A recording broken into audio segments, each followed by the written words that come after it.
como no hay nada organizado, ni hay ningún tipo de orden, yo vi como un carro de los talibanes atropellaba una mesa que vendía banderas de los talibanes, y no solamente una vez, sino varias. O sea, parece mucho a una muestra, como les digo, completamente desorganizada, de orgullo patriótico, y más que patriótico, de la raza pastún. Y algo que yo les quiero enseñar a continuación, que les he traído desde Afganistán, es una pintura. Este cuadro que ven en pantalla es este mismo cuadro, que lo he plasmado para que lo vean bien. Este cuadro lo compré en Afganistán, en Bamiyan, el primer año que yo estuve en Afganistán. Y se lo compré a una chica que no podía estudiar, porque actualmente la educación para las mujeres está prohibida. Solamente pueden ir hasta los 12 años al colegio y después no pueden acudir ni a la universidad, ni a la secundaria, ni ningún tipo de educación, ni artística, ni siquiera. Una chica pintó esta imagen que ven.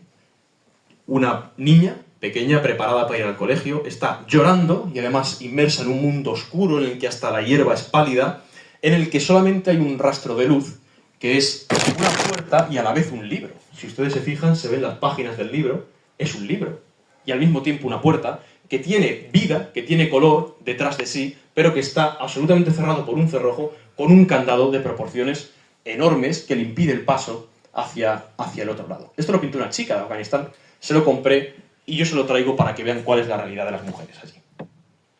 Y ya sí que sí, para acabar esta exposición, y vamos a cumplir religiosamente casi con la hora, les voy a contar la historia de Farhunda. Esta chica se llama Farhunda Malikzada. Farhunda Malikzada tiene una historia muy triste, pero yo creo que es de justicia contarla y que el mundo la conozca. El 19 de marzo del 2015, hace nada, hace 10 años, estamos hablando de época contemporánea, Farhunda Malikzada, una estudiante del Corán, o sea, una musulmana piadosa, que vestía, como ven ustedes, casi con niqab, o sea, todo cubierto y todo de negro, acudió a su mezquita más cercana, en la que ella enseñaba y aprendía el Corán. Se llama Shahedo Hanzira, esta mezquita. Una mezquita muy curiosa y distinta a todas, porque tiene mezcla de influencias turcas, incluso cristianas. Cuando uno entra parece una catedral con vidrieras y al mismo tiempo también islámicas. Bueno, el caso es que ella fue hacia allí y se encontró en la puerta de la mezquita a gente vendiendo talismanes. O sea, vendiendo objetos que parecían dar buena suerte al musulmán que los portara. De manera que Farhunda Malikzada, en esos puestos que siguen estando hoy en día, ya no venden talismanes, pero siguen vendiendo de toda suerte de cosas, le increpó al dueño del tenderete y le dijo cómo él osaba vender delante de un lugar sagrado como una mezquita talismanes, es decir, cosas que van en contra de la religión cristiana, perdón, de la religión islámica. Solamente en Dios se debe depositar la confianza, no en talismanes, no en objetos de buena suerte, no en piedras, no en ningún tipo de amuleto. El hombre se sintió tan atacado y se sintió tan vulnerado por Farhunda, que además puso el grito en el cielo sobre esa práctica en las puertas de una mezquita, que inventó, en ese mismo momento en el que sucedió aquello, inventó que como Farhunda se atrevía a decirle a él que no vendiera amuletos si él mismo le había visto a ella quemando un Corán, quemando páginas de un Corán. Quemar un Corán, ensuciarlo, romperlo premeditadamente, es un delito que se pena con la muerte. Bueno, se pena con la cárcel y, en última instancia, con la muerte. De tal manera que cuando los presentes en aquel lugar, que es un mercado lleno de gente, como ven ustedes, escucharon aquello de que había alguien quemando un Corán, lo que sucedió fue lo inevitable. Lincharon a Farhunda, no solamente la lincharon, sino que empezaron por increparla, las increpaciones fueron a más, la apalearon, después de apalearla, la tiraron desde un tejado, seguía viva, así que la lapidaron, y después de lapidarla, como aún seguía viva, decidieron atropellarla con uno de los coches que han visto ustedes 4x4 de la policía en ese momento. No gobernaban los talibanes, aquí los talibanes no tienen nada que ver. Después, para borrar todo rastro de Farhunda y de esa presunta hereje que había quemado un Corán, la arrojaron a una de las orillas del río Kabul, ese río que han visto ustedes absolutamente contaminado, y le prendieron fuego. Así acabó la vida de Farhunda en 2015, hace 10 años, de manera que al día siguiente lo único que quedaba eran cenizas de Farhunda, una mujer que después se demostró que era inocente, que no había quemado ningún Corán, que fue simplemente una treta inventada por el vendedor de amuletos para zafarse de esa acusación. Por primera vez en Afganistán se vio un entierro oficiado, entre comillas, por mujeres, en el que las mujeres llevaban el féretro de Farhunda, cosa que está prohibida en el Islam y en Afganistán en concreto. y la llevaron hasta un cementerio a las afueras de Kabul llamado Pansat Hamili. Sin embargo, lo que hoy hay en ese punto exacto, en este lugar en el que acabó la existencia terrenal de Farjunda, es un minarete. Se levantó un minarete con un puño de bronce alzado al cielo y unas frases en persa y una imagen de Farjunda que recuerda a la fallecida. La imagen de Farjunda, porque algo que no he dicho es que mientras la estaban linchando y la estaban apaleando, todo fue grabado en vídeo. Entonces, la imagen que han puesto en esas placas negras es la última que hay de Farjunda, que está extendiendo la mano a los que la están asesinando y les está preguntando que por qué lo hacen, que por qué la están matando ya con el rostro cubierto de sangre. Y hay una serie de frases, como les digo, poéticas que recuerdan a esta mujer en el lugar que la vio exhalar su último suspiro. Este es el punto exacto en el que perdió la vida Farjunda. Y como ven ustedes, se ha convertido hoy en día en un estercolero. Todos los que pasan por allí, intencionadamente o sin intención, porque esto también se camufla mucho, arrojan su basura, la que llevan en las manos, al punto en el que Farjunda murió, porque al fin y al cabo lo que me decían a mí los afganos es: yo no estaba allí y yo no sé si quemó un Corán, por lo tanto no sé si merecía lo que le pasó o no. O sea, fíjense ustedes en el razonamiento. El razonamiento no es, hombre, porque incluso si quema un Corán, no merece la muerte. Es decir, hay que juzgarla, una mínima humanidad. No, el razonamiento es que como yo no estaba y no lo vi, pues igual se lo merecía. Es muy curioso el modo de pensar de los afganos. Y por detrás de este minarete, en la cara que da el río Kabul, una frase en persa que dice Ruhoi zan moyare hoye jammo ast. Sin embargo, esta frase, que significa el progreso de la mujer, significa o es sinónimo del progreso de una sociedad, ha sido tachada por un grafiti en el que pone Allah, en el que pone Dios. Se ha tachado la parte que dice que es el progreso de la sociedad y se pone que Dios es el progreso de la sociedad. Bueno, Dios entendido a la manera que ellos tienen de entenderlo. Yo tenía, además, un deseo profundo de acudir y de ver la tumba de Farjunda. No el lugar en el que perdió la vida, sino el lugar en el que lo llevaron o lo llevó aquella comitiva de mujeres vestidas de negro y depositaron su cuerpo para siempre. Fue una odisea, porque nadie tenía idea de dónde estaba esa tumba. Hay un esfuerzo común por olvidar esa historia, por lo tanto nadie tampoco sabía darme señas, pero bueno, al final acabé con un taxista que conocía personalmente dónde estaba esa tumba en el cementerio Pansat Family. Y me enseñó esta especie de memorial. Me dijo, esta es la tumba de Farjunda. Le dije, ¿estás seguro? O sea, veo algo muy destruido para tener solo 10 años. Quiero decir, lo veo completamente en ruinas. Digo, esto no puede ser la tumba de Farjunda. Y dijo, sí, además te voy a enseñar dónde está la tumba de Farjunda, que está dentro. ¿Qué es esta? Y dije, yo creo que estás absolutamente equivocado. Esto no puede ser. Esto está... vamos, esto yo no podría decir que tiene 10 años. Dice, esto es la tumba de Farjunda. Lo que pasa es que los afganos odian a Farjunda y acuden a la tumba solamente para destruirla. Esto está roto a propósito. O sea, no es que no perdonen en vida porque te matan, sino que después vamos a tu tumba y la destruimos para que desaparezca tu memoria para siempre. La familia de Farjunda, que era inocente, decimos, depositó un Corán abierto en medio de la tumba, algo que nunca se hace en el Islam. Las tumbas no son lugares de peregrinación, en el Islam no se ponen Coranes, no se ponen flores. Pusieron un Corán solamente para recordar que su hija era inocente, que no había quemado ningún Corán, sino que ella lo enseñaba a los niños. Y además pusieron el Corán abierto sobre el nombre de Farjunda para que nadie leyera quién estaba allí debajo. Sin embargo, como les digo, ni perdonan ni olvidan, volvieron y destruyeron completamente la tumba de Farjunda, que actualmente está absolutamente olvidada. Esta es. No cuenta ya ni siquiera con familiares que vayan a lavarla, porque un rito en el Islam, por lo menos en el Islam de Afganistán, es acudir a las tumbas con una botella de agua, ya que los muertos piensan siempre tienen sed. Van a la tumba, la vierten sobre... Bueno, van al lugar de sepultura, vierten esa botella sobre la tumba, la limpian y así calman el alma del difunto ofreciéndole algo de beber. Sin embargo, como ya tampoco cuenta, como decíamos, con ningún familiar que viva en Kabul, porque todos han huido, está absolutamente abandonada. Y se pueden ver todavía los cuadernos de persa y árabe que Farjunda usaba para enseñar a los niños el Corán, que su familia llevó allí. Hay incluso algunas ropas suyas, algunos recuerdos suyos, y ese Corán, recordando su destino fatal, abierto solamente por el viento ya de la tarde, de finales de agosto de Afganistán. Es una imagen muy triste, para mí fue muy triste, y bueno, pues retrata muy bien lo que es Afganistán y en lo que está sumido.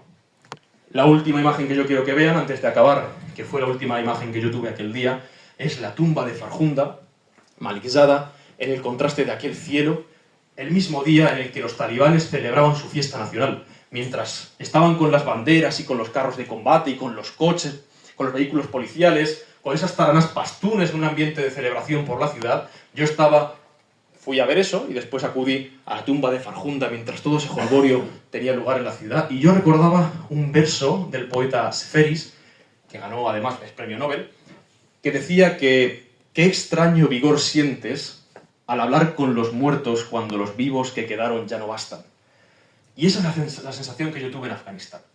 En un mundo en el que estaba celebrando la victoria de los talibán y que estaba celebrando, o que se enorgullecía de la muerte de una mujer inocente yendo a romper su tumba, yo sentía un verdadero desconsuelo, o sentía, mejor dicho, un verdadero vigor al hablar con los muertos, al visitar a los muertos, cuando los vivos que habían quedado ya no bastaban. Esto ha sido una exposición sobre Afganistán y acabaré simplemente, antes de escuchar sus preguntas si tienen alguna, leyéndole una cita o una frase de una amiga mía personal afgana que vive en Afganistán, que se llama Shiva. En ese momento tenía 18 años cuando me dijo esto, ahora ya tiene algunos más, y me dijo lo siguiente en persa. Be nazar man hich dini bartar az bashar nist u bashar kamil tarin dini ast que jihan taknon shanokhte ast. Que significa, en mi opinión, ninguna religión es superior al hombre, y la humanidad es la religión más perfecta que el mundo ha conocido. Y acabó diciendo, Man hattane midunam che ihsasi doram, omamid boram, zero dashtan nomid hame chiz ro zibo mikonad. Sa'i mikonan hatta dar badtarin sharoit az zandagi lezat bebaram, chon gazar zamon digor takrar nemishabat. No sé ni siquiera qué siento, pero espero, porque tener esperanza hace todo más hermoso. Intento hasta en las peores condiciones disfrutar de la vida, pues el tiempo que pasa jamás volverá. Esto me lo respondió a mi pregunta de qué sientes al que en el momento, no te dejan estudiar, no te dejan trabajar, no tienes ningún futuro, tienes 18 años, ¿qué es lo que sientes? Esta fue la respuesta de una chica de 18 años. Y con esto simplemente acabo mi exposición sobre Afganistán. Muchas gracias.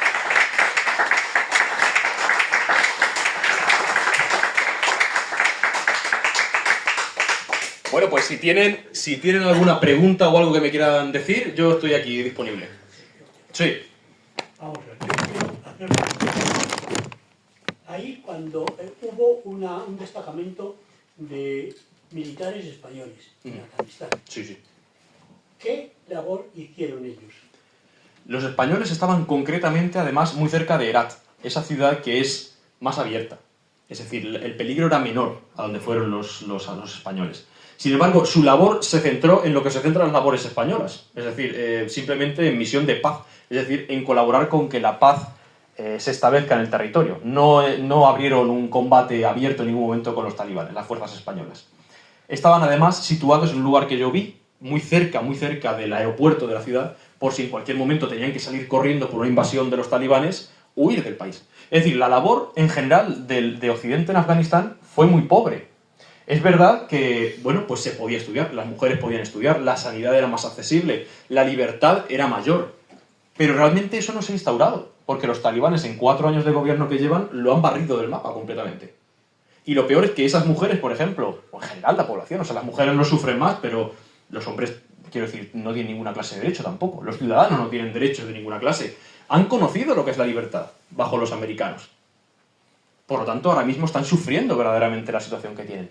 En respuesta entonces a la pregunta, la labor ha sido muy escasa. O sea, lo ha demostrado el momento posterior. Ha caído el régimen y la gente no se ha revuelto contra los talibanes realmente.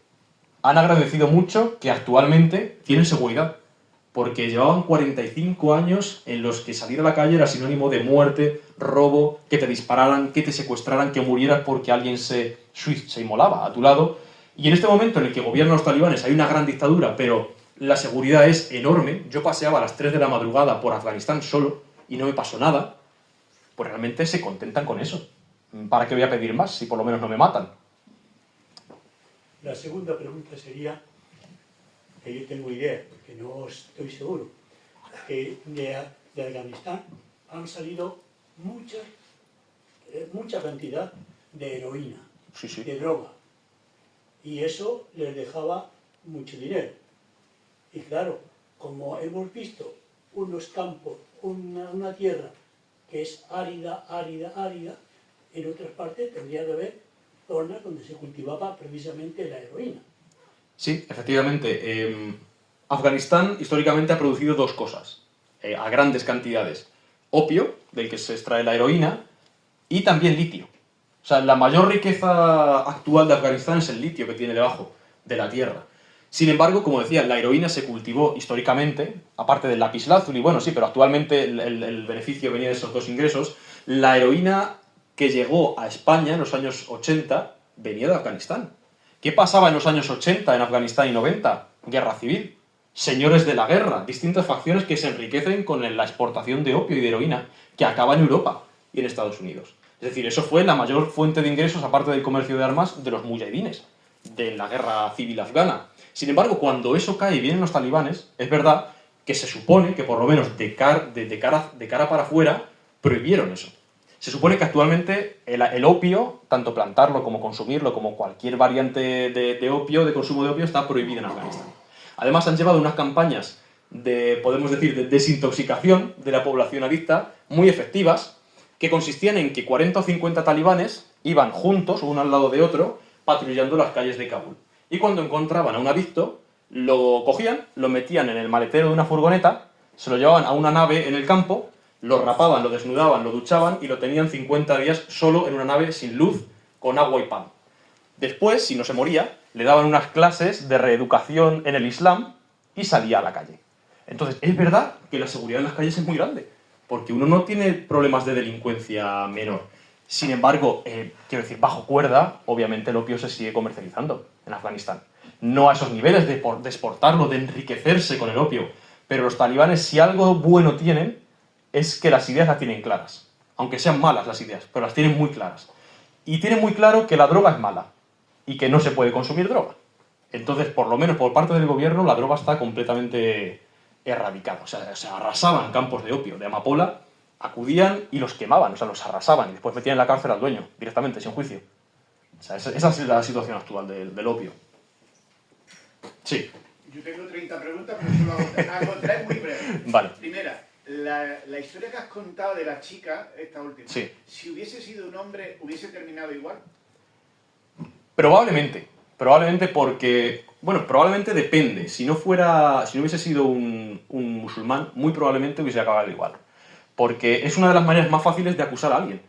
O sea, es que no estoy acusando yo, te está acusando Dios, porque tú has cogido la palabra de Dios, y recordemos que para un musulmán el Corán no es como la Biblia para nosotros, no es palabra inspirada, es palabra revelada. O sea, es la palabra de Dios literal. O sea, si tú copiando un Corán te equivocas en un punto o en una coma, estás violando la palabra de Dios. Por lo tanto, quemarlo es lo mismo que meterse directamente en contra de Dios e insultarle a la cara. Es muy probable que si un hombre hace lo mismo, sea musulmán o no, acabe muerto en cuestión de horas. Pero es verdad que al ser mujer, el único factor que cambió es la credibilidad que tiene. Porque una mujer vale la mitad que un hombre como testigo en un juicio. Por lo tanto, si una mujer dice que no ha hecho algo, necesita a 2 hombres que digan que no lo ha hecho tan bien para representarla. Ella estaba sola, todos estaban diciendo que sí lo había hecho. ¿Quiero decir que si un hombre lo hubiesen acusado de quemar un Corán, hubiese salido indemne? Pues no, lo hubiesen matado igual. Pero su testimonio hubiese valido el doble. Aún así hubiese acabado igual, como digo, porque había... Yo no he visto ese vídeo, ni lo voy a ver, pero bueno, hay imágenes de una turba tremenda, de cientos de personas apaleando a esta chica. O sea que sí, el destino hubiese sido muy, muy similar. Segunda, el nivel en la medicina. En general, en el país, en la estructura...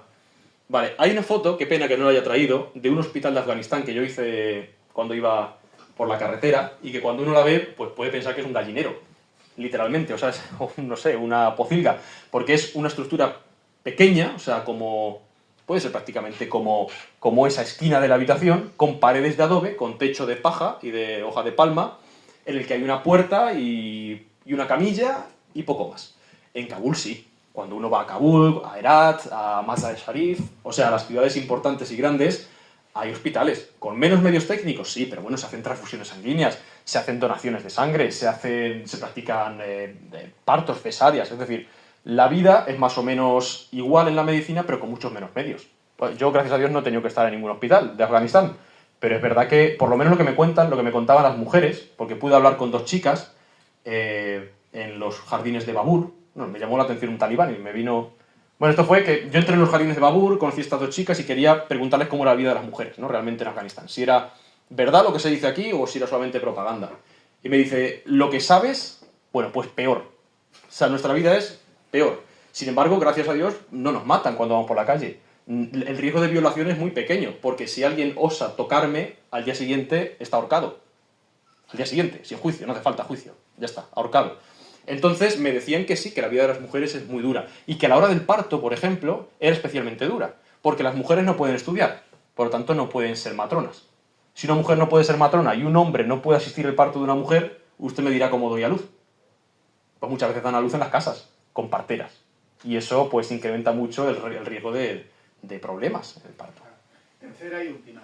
Dentro de los talibanes, los que están más altos o los que están en el gobierno, ¿viven con un nivel de vida de élite o son todos iguales? No, se nota mucho la diferencia. Yo no he entrado en casas particulares de afganos, ninguna en casas particulares, pero se nota. Los talibanes y los que colaboran con los talibanes van en coches muy buenos. Son más baratos que aquí los coches, pero van con coches buenos, van bien vestidos, van perfumados, con su apariencia de talibán y de afgano, pero van bien perfumados, van cuidados. Y luego lo que te encuentras por la calle es mucha pobreza, mucha mendicidad infantil, muchas mujeres pidiendo limosna, porque si se quedan viudas, o si están solteras porque no han encontrado marido, o si se divorcia su marido de ellas por cualquier motivo, no pueden trabajar, no pueden estudiar, se dedican a la mendicidad. Entonces, efectivamente se ve cierto cambio, y sobre todo en el tema de las armas. Las armas, aunque pueda parecer sorprendente, las armas en Afganistán están prohibidas. O sea, es ilegal llevar un arma, solamente las llevan los talibanes. Entonces, claro, aparece un hombre perfumado, bien plantado, con un coche brillante nuevo, con su arma, y todos, claro, todo el mundo se apacigua inmediatamente. Porque además, no voy a decir que son de disparo fácil, porque yo no he visto ningún problema de ese estilo, pero son muy autoritarios. O sea, un talibán impone muchísimo, impone mucho. Entonces sí se nota esa diferencia. Una pregunta. Las imágenes que han salido de mujeres sin velo, ¿las has tomado tú o están tomadas de libros? ¿Fotos sin velo? Sí, en el entierro de la chica... Vale. Pero es que ahí estaban los americanos, ¿no? Claro, esa foto no la tomé yo porque eso pasó en 2015. Yo en 2015 tenía 15 años, estaba en las clases del hermano Antonio. pero esa foto es de internet, estaban los americanos, y además, o sea, no hay ninguna prohibición para que una mujer vaya con la cara descubierta. O sea, no hay una ley que diga que tiene que cubrirse la cara. Pero es que si sale con la cara descubierta, todo el mundo se va a girar. Igual que si yo voy en vaqueros allí.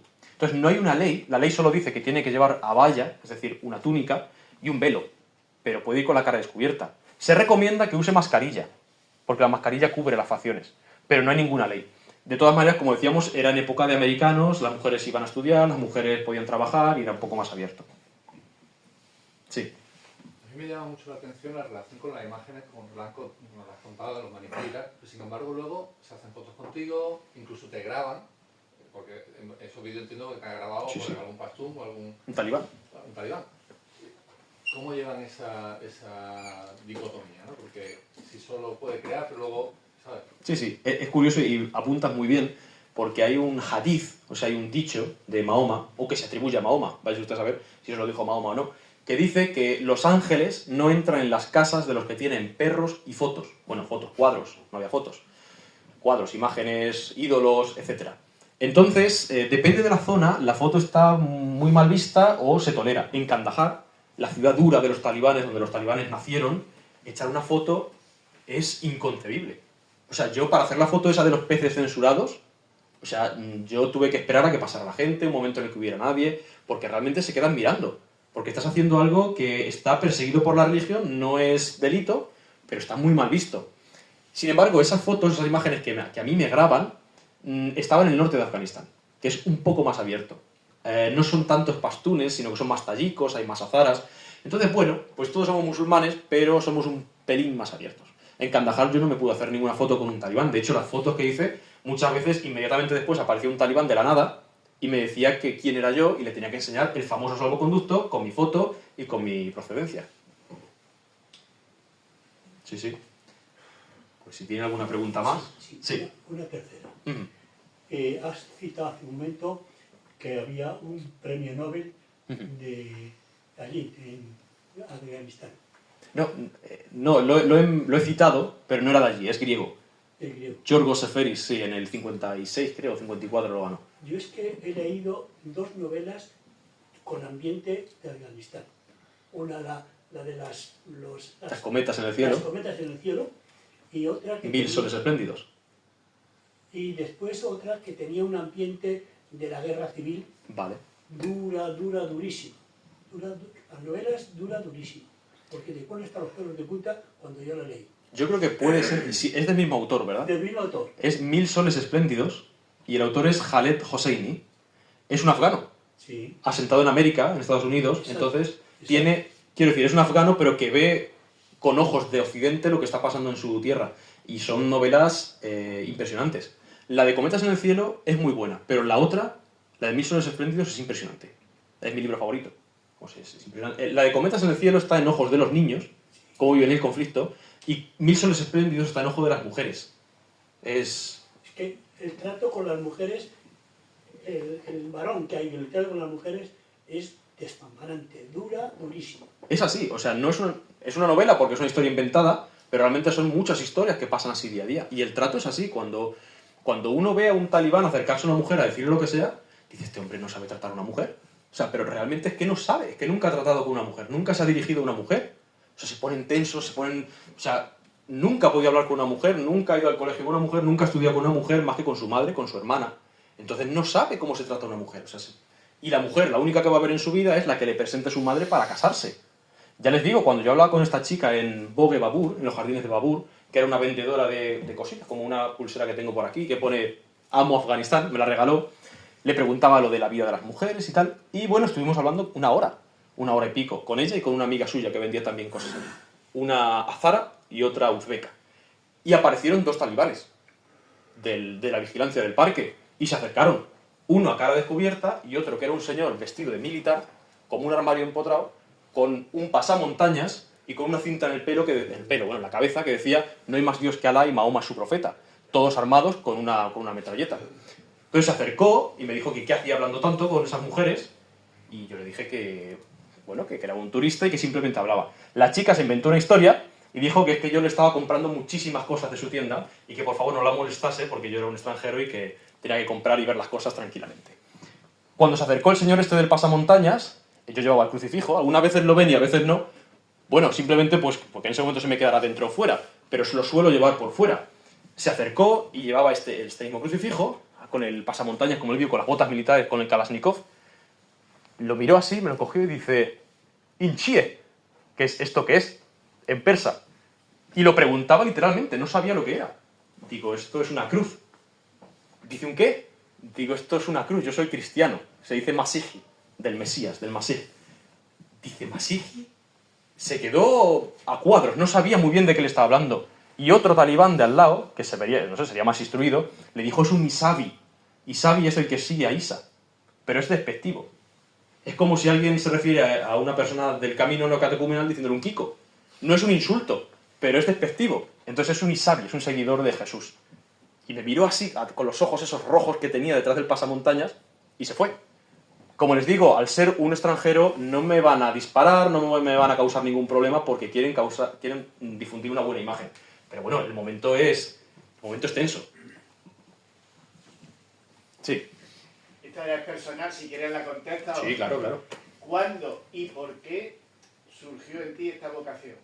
¿De Afganistán en concreto o de viajar? De este mundo, de meterte en ese mundo. Vale, pues es curioso porque yo soy español, yo no tengo a nadie árabe en la familia, no tengo a nadie en mi entorno árabe. Bueno, ahora sí, no tengo muchos amigos, muchas amigas, pero en ese momento el mundo árabe era completamente ajeno. Sin embargo, me llamaba mucho la atención no solamente el mundo árabe, sino el mundo semítico. Desde siempre, desde chico. Yo no sabía lo que era el mundo semítico, pero me llamaba la atención, ¿no? Mundo árabe, mundo hebreo, incluso el mundo persa, que no es semítico, pero me llamaba ese mundo oriental.